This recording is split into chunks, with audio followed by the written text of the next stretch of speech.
কেরালার পাশাপাশি বাংলাতেও হানা দিয়েছে ব্রেন ইটিং অ্যামিবা বা মস্তিষ্ক খেকো অ্যামিবা।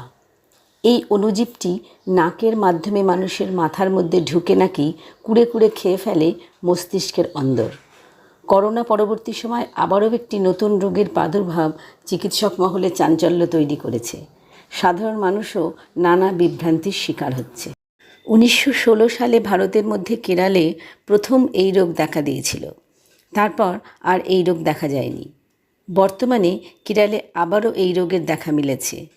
এখনও পর্যন্ত যে বেসরকারি হিসাব পাওয়া যাচ্ছে সেটা বেশ ভয়প্রদ।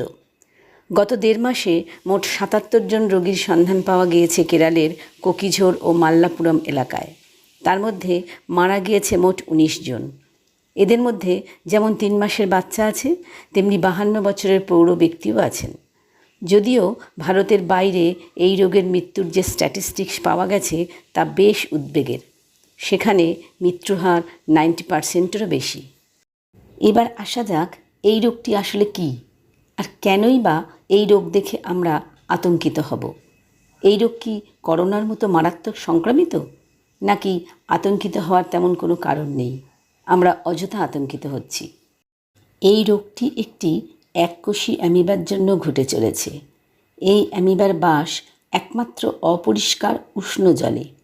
এই এককোষী প্রজাতিটি নিগ্লেরিয়া ফাউলেরি বা মস্তিষ্ক খেকো অ্যামিবা নামে পরিচিত। এদের কার্যত প্রকৃত অ্যামিবা হিসাবে ধরা হয় না, বরং অ্যামিবার মতো আকৃতি পরিবর্তনকারী এসকাভেট হিসাবে গণ্য করা হয়। এটি একটি মুক্তজীবী ব্যাকটেরিয়া ভোজী অণুজীব, যা কখনো কখনো সংক্রামক ঘটাতে পারে।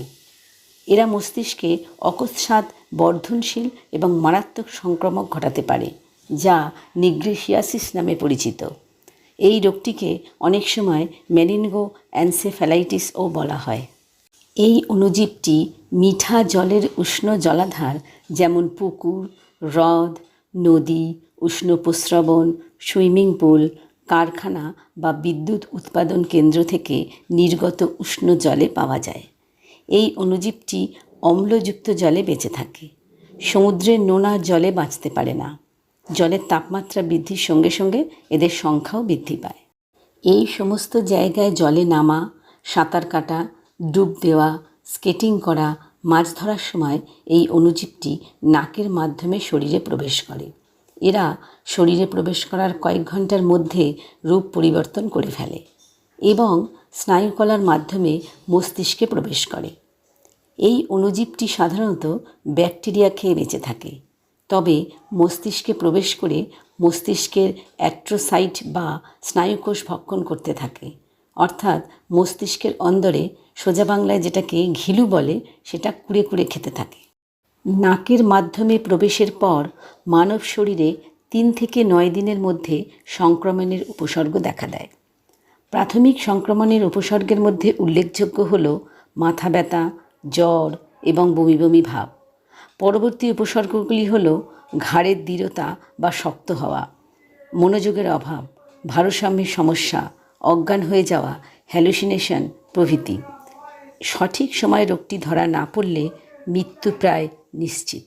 মস্ত বড় সমস্যা হলো এই লক্ষণগুলো দেখা দেওয়ার 2 সপ্তাহের মধ্যে রোগী মারা যায়। তবে কিছুটা স্বস্তি, এই রোগটি সংক্রামক নয়। আক্রান্ত ব্যক্তির সংস্পর্শে আসা অন্য ব্যক্তিরা বা আক্রান্ত ব্যক্তির ব্যবহৃত সামগ্রী ব্যবহার করলে অন্য কেউ এই রোগে সংক্রমিত হন না। তবে প্রাথমিকভাবে কী কী সাবধানতা নেওয়া যায় সেগুলো নিয়ে আলোচনা করছি। 1. পুকুর বা বদ্ধ জলাশয়ের জলে স্নান না করাই ভালো। 2. উষ্ণ প্রস্রবণে স্নান করার সময় সাবধান হতে হবে। জল যেন কোনোভাবেই নাক বা মুখ দিয়ে না ঢোকে। 3. হ্রদ, নদী বা পুকুরে সাঁতার কাটার সময় নাক বন্ধ রাখুন। সাঁতারের সময় নাকের ক্লিপ ব্যবহার করা যেতে পারে। 4. সুইমিং পুলের জল অপরিষ্কার হলে বা তাতে পর্যাপ্ত ক্লোরিন না থাকলে সেখানে সাঁতার কাটা বিপজ্জনক হতে পারে। 5. যে জলে স্রোত আছে সেখানে সাধারণত অ্যামিবা থাকে না, তবে সম্পূর্ণ ডুব দিয়ে স্নান না করাই ভালো। মগজখেগো অ্যামিবা বা নিগ্লেরিয়া ফাউলেরির সংক্রমণ ঘটলে মস্তিষ্ক ও কেন্দ্রীয় স্নায়ুতন্ত্রে সবচেয়ে বেশি প্রভাব পড়ে। মস্তিষ্কের কোষ ছিঁড়ে খুঁড়ে দেয় অ্যামিবা। প্রদাহ মারাত্মক পর্যায়ে পৌঁছায়, ফলে মেনিনজাইটিসের মতো লক্ষণ দেখা দেয়। অ্যামিবার সংক্রমণে যে রোগ হয় তার নাম প্রাইমারি অ্যামিবিক মেনিনগো এনসেফ্যালাইটিস, সংক্ষেপে PAM।